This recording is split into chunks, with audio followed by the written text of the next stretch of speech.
but Ian still didn't tell me. When the police asked me if I could breach it with Arron, that they had this information, and would he make a statement and would he be prepared to go to court to press charges against these men. I remember just feeling the weight of responsibility, and that moment in my life was just like, oh my God, Ian, this is going to destroy you. I just come out and I was just like, all that speculation. People are going to think that somehow I'm involved. I was so terrified then of my own persona, my own profile. Ian could use his position, because Arron looked up to him as being the role model that Ian is, could use his position to easily talk to him and explain the importance of liaising with us. Yeah, hello Ian, it's Brad Monk calling from Sydney. We needed Arron to give us detailed information in order to build up evidence against these people that we were targeting. Arron broke down. The first few words came out of my mouth about the police and a certain address. How do you tell that to a child?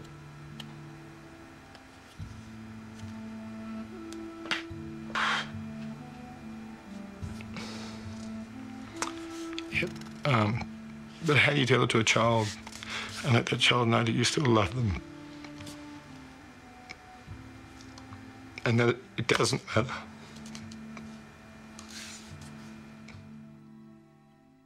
Arron decided that he wanted to punish these men, that he was going to go ahead and press charges. He'd spent days literally down at the police station making the statements. Arron had been involved with these people quite intimately, very intimately, and he was able to detail to us exactly what he had done with these people. On a number of occasions, Arron actually showed me some of the statements. I still see Arron as a child, but that wasn't the writing of a child. After a couple of weeks of Arron making statements, he started using drugs again, he stopped going to school, and it kind of just escalated. Towards the end of him living with us, he stayed away for a couple of days. Yes. I didn't know where he was. He would just say that he was staying with a friend. But I do remember him coming home one morning and he was in a car with an older man who dropped him off. And when I quizzed him about it, he said, oh, that's my mate's dad. He gave me a lift. Arron's behaviour, I wouldn't say was changing dramatically. I just thought that he was just growing up, that he wanted freedom, that he wanted to hang out with his mates. He had basically gone back to his previous lifestyle where he was prostituting himself. We approached him on a number of occasions and, you know, they weren't easy situations to deal with. He was very irrational. We found him housing twice, but he was booted out of both of those places within a week or two because he started ripping them off and he started stealing off us. It got to a point where I didn't know what he was doing, didn't know where he was, but it also got to a point where I must admit I didn't care anymore because it was so like, this is going to be a crazy situation when the media get hold of this. NRL heavyweight Ian Roberts has signed a 3-year contract with the North Queensland Cowboys. He'll move to Townsville and start training with the club next month. The truth about me signing with Super League going to Townsville was just to get away from Sydney and out of this whole situation. Kirsty had moved out, and I just wanted to get out. I remember the police actually asked me to take Arron up there with me. I was like, that's not going to look real good on my resume, turning up to Townsville, a foreign town, just coming out as a gay man with a 15-year-old boy. Well, it was a critical point in time with the prosecution matters. People had been charged and people were being committed for trial, and we didn't want to see the chances of those prosecution matters being deteriorated because he was back on the street. And every time the police couldn't contact him, they contacted me. That went on for, I suppose, 4 or 5 months.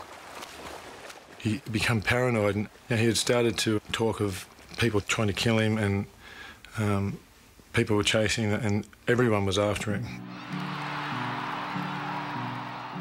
I was preparing for one of the State of Origin games for the Super League, and I got a phone call from, once again, the police in Sydney.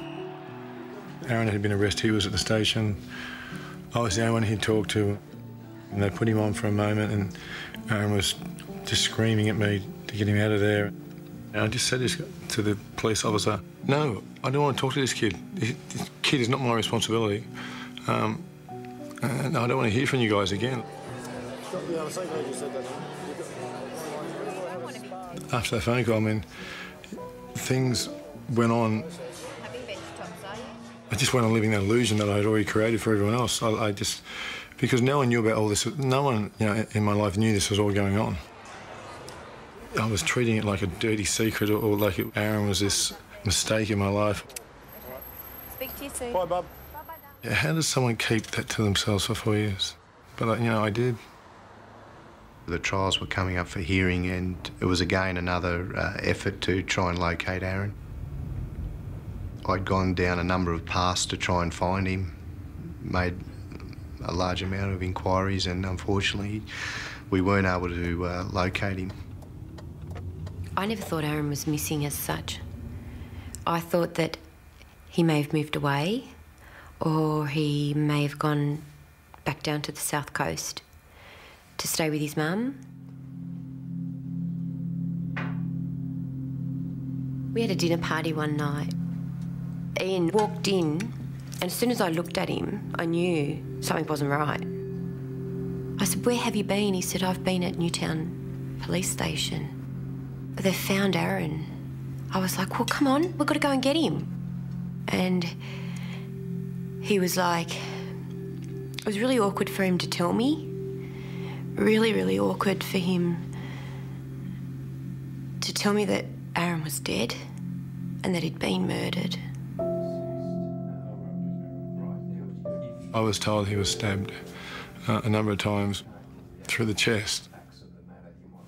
And then his body was wrapped in a carpet and, dumped in a shallow grave and backfilled. And left to rot and left to rot and left to rot and left to rot. A teenager whose evidence could have unmasked a pedophile ring has been identified as the victim of a Sydney murder. Arron Light was just 18 years old when he was stabbed to death in late 1997. The young man was about to give evidence that could have sent 4 pedophiles to jail. Police believe this may have been the motive for his murder. His body was found a month ago by construction workers at St Peters. We were just clearing some vegetation from down around the creek, and the boys lifted up a bit of concrete, and underneath the concrete a shoe fell out. After like 4 years, because his body was so badly decayed, the only way that they found out it was Arron's body was to go back through medical records, and because his knee was so badly deformed, that was what led them to finding out it was Arron. We drove out to the funeral together.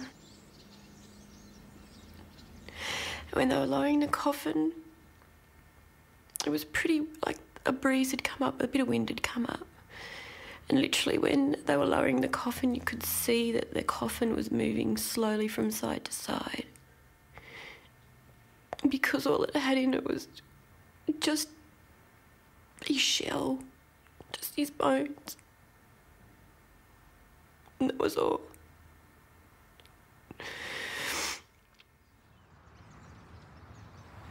This is the first time I've been back.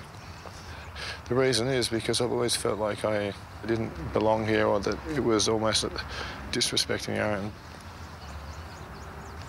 I can't believe that I had forgotten that his middle name was James. Arron James Light. This sounds very much like a gentleman and the type of person he was that I knew him as.